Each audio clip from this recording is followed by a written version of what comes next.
15 años, más de 1000 pensadores y pensadoras han compartido sus ideas en Congreso Futuro. Han pasado por sus escenarios más de 30 premios Nobel y más de 50 premios nacionales, en conversaciones abiertas, gratuitas y disponibles para todo Chile. Este modelo no se queda solo en las ideas. Ha impulsado propuestas concretas que se convirtieron en políticas públicas. La ley de neuroderechos, la ley que establece 60 minutos de actividad física diaria en las escuelas, la creación del Ministerio de Ciencias. Un modelo que acerca el conocimiento de frontera y lo traduce en acciones e incidencia real a través de Proyecta Chile 2050. Es una iniciativa convocada por todas las instituciones de la educación superior de Chile, la Academia Chilena de Ciencias, Congreso Futuro, la Comisión Desafíos del Futuro del Senado, la Cámara de Diputadas y Diputados, SOFOFA, CPC, Fundación Encuentros del Futuro y Fundación Chile, que busca construir colaborativamente una hoja de ruta que proyecte a nuestro país para los próximos 25 años. Lo que comenzó en Chile hoy se proyecta al mundo. El modelo único de Congreso Futuro se ha internacionalizado. Hemos realizado encuentros en Argentina, Bolivia y Marruecos. El 2025 dimos un gran paso con Congreso Futuro Iberoamericano en Madrid y estamos preparando nuevas versiones en Brasil con Congreso Futuro Panamazonía y en México con Congreso Futuro Mesoamericano. La 15ª versión se levanta bajo una pregunta que nos interpela a todos. Humanidad, ¿hacia dónde vamos? La respuesta la construimos entre todos y todas.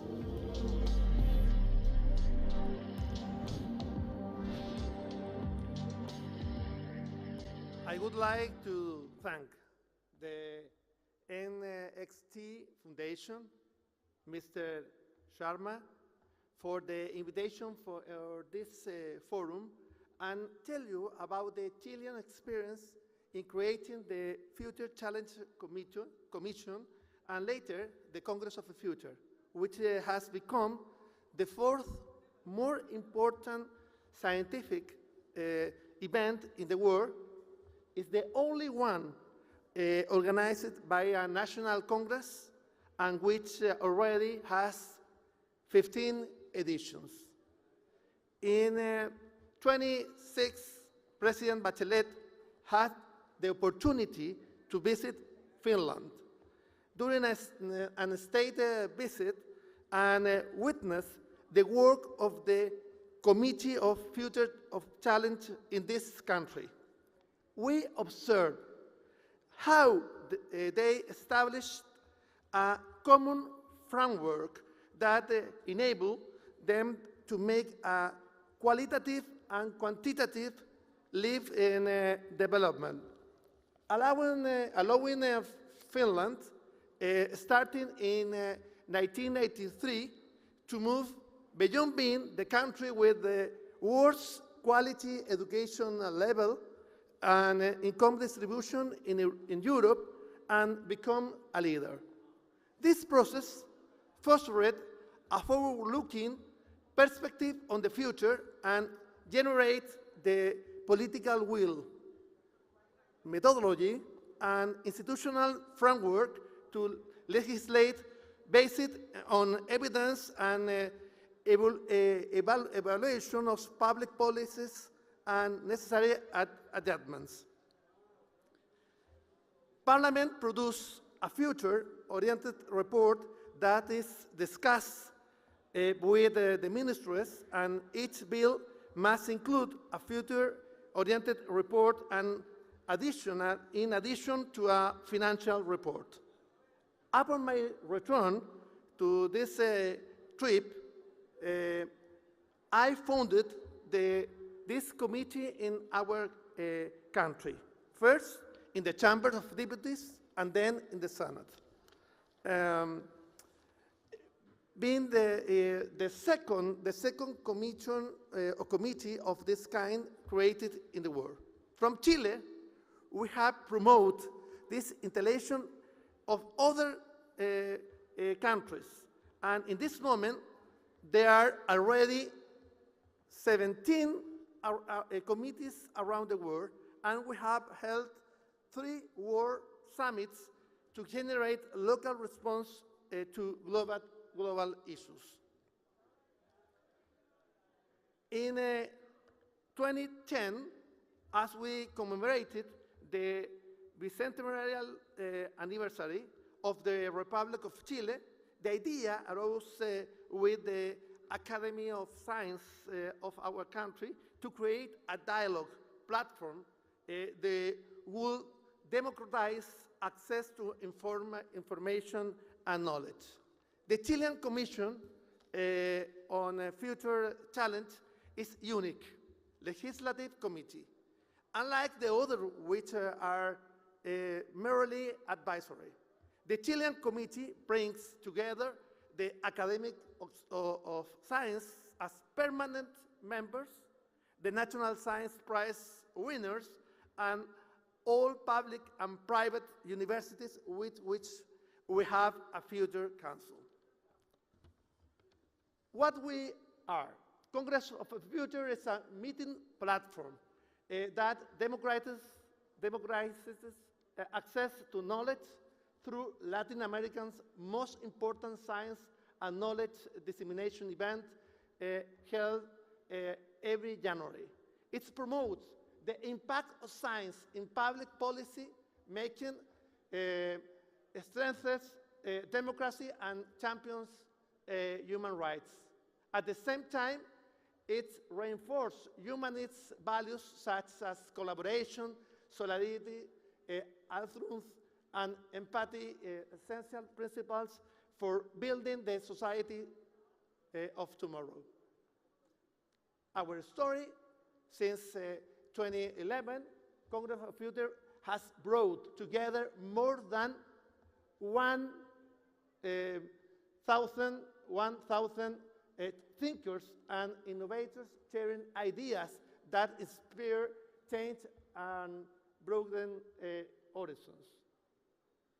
In a complex global landscape marked by extremist narratives, the rapid advance of technological acceleration, the impact of social media on democratic dialogue, and our perception of reality, institutional erosion, and declining public trust, platforms like Congress of the Future are more essential than ever. This is our key metrics and very important for the size of our country. And we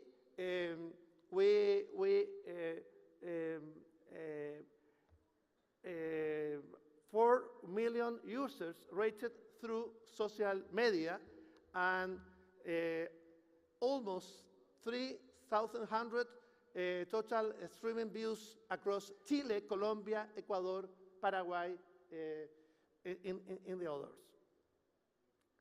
And when I was a president of this committee, we obtained that this forum, this platform, in all our country and 16 regions, and we have to collaborate to democratize access to knowledge. And in this moment, we are working to export the idea and brand. We had a dialogue of future in Bolivia. With Bolivia, we don't have a full political relationship, and through the soft power, we beginning to have a relationship with Bolivia. In Morocco, we had a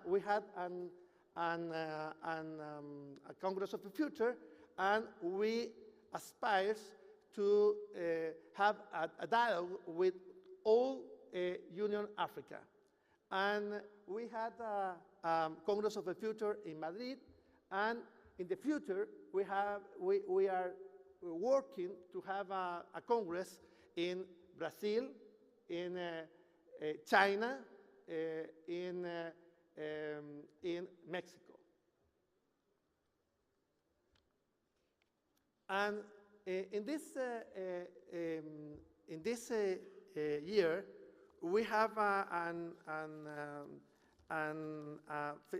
15 editions, and we are thinking about the humanity. Where are we going? We wanted to address the impact of artificial intelligence, and how we ensure that massive data flows don't treat people as a residual importance. And remember that we are the first country in the world to protect human neuro rights, and that we are also proposing the rights to human authenticity as a new fundamental human rights. Regarding the protection of neuro rights, in this moment, 12 countries have already followed Chile's example and seek to protect people, mental integrity, and safeguard their autonomy in decision making. And this is our event, and we have different topics. 30 Nobel prizes went to our country, and all these people came to Chile free, to collaborate with the science and dissemination knowledge. And I have a dream. I am from a little country in Latin America.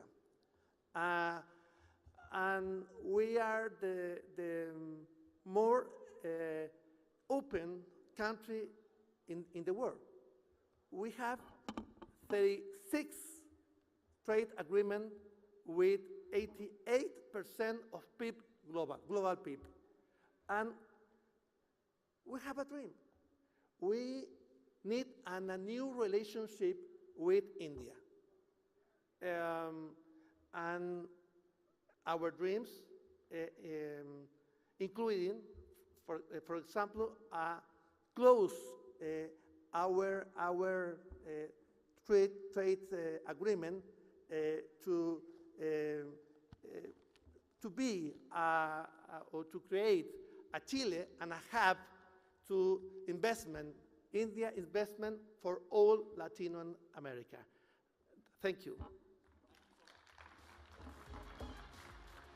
Thank you very much. We certainly hope your words will augur closer India-Chile ties, sir. Thank you very much for your address. All right, let's quickly move on now to the next keynote address, which is actually going to now talk about India and Sri Lanka. To talk about future of sea trade and transshipment, role of India and Sri Lanka, we have with us Member of Parliament from Sri Lanka, Honorable Sujiva Senasinghe. MP, could we please have you on stage, sir? Thank you very much for being with us at NXT.